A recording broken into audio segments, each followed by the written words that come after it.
One of the hardest relationships I've ever had has also been one of the most important. It didn't just test my patience, my empathy, my ego, identity, the very foundations of what I thought it meant to love someone. It tested all of me.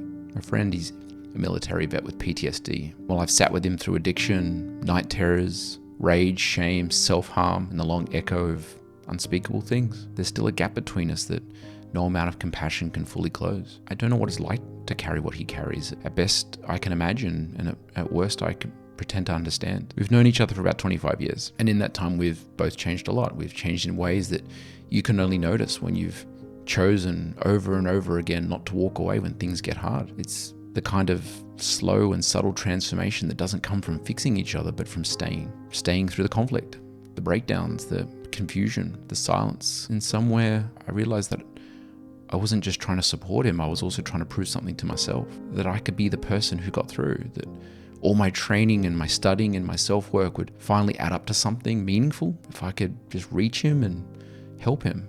That if I could somehow save him, then maybe I wasn't as powerless or inadequate as I feared I might be. But of course, that wasn't really love. That was a performance. It was my ego in a very convincing costume. Self-deception, wearing the mask of selflessness. It took me years of trying to do and say the right things before I finally cracked open enough to say the only thing that was actually true. I said to him one day, I just feel so sad and scared. I don't know how to help you, and I feel so powerless. I wasn't trying to sound wise in that moment. I wasn't trying to comfort him. I just couldn't pretend anymore. I just spoke what was there for me. And what he said back was so simple and understated, and it cut through everything that I knew. He just said to me, you just being there with me helps me. You don't need to fix this. I did this. But knowing that you'll still show up and love me, that means everything to me. He didn't know that I started to cry on the end of the phone that night.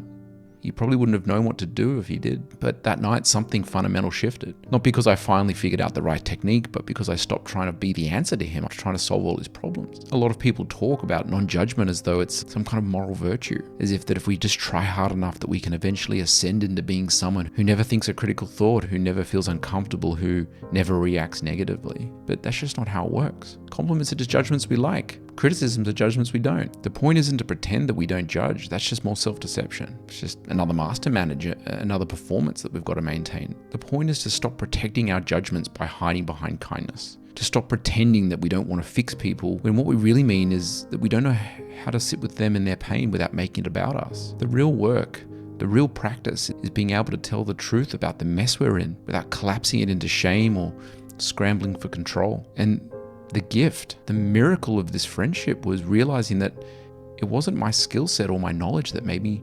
trustworthy or even valuable to him. It was my willingness to show up fully, even when I didn't have the answers, even when my own fear and my own sadness were louder than my own certainty. He didn't need me to fix him. He needed me to stay. And in staying, I found something I would have never found in all the theories and tools and techniques, a kind of love that isn't performative, that isn't perfect and doesn't need to be. Because every time I chose to stay with him and be with his truth, I had to confront the parts of me that I was avoiding, my own fears, my own helplessness, my own hidden conditions that I placed on love even when I swore that I had none. That's the work. This isn't about looking like someone who helps, but becoming someone who doesn't flinch when the mirror gets sharp and uncomfortable. This is about no longer performing connection, but practicing the kind of commitment that stays when it's just so much easier sometimes to walk away, to not chase the illusion of being a good person, but just coming home to the honesty of being real. This friend of mine is an inspiration for me to create this community, a place where staying matters, a place where judgment isn't named, it's not defined, it doesn't need to be. It's a place where we practice loyalty to each other by staying loyal to the truth inside ourselves, even when it's inconvenient, even when it's messy, even when it's really uncomfortable, even when it makes us question everything that we've built our entire identity on. If you find yourself tired of trying to love others while abandoning yourself, if you're ready to sit with the truth that you've spent your years trying to not say out loud, if you know that there's a version of you on the other side of all this performance, one you could actually trust, one that others can actually trust, then maybe this is where your next chapter begins. Look forward to seeing you inside.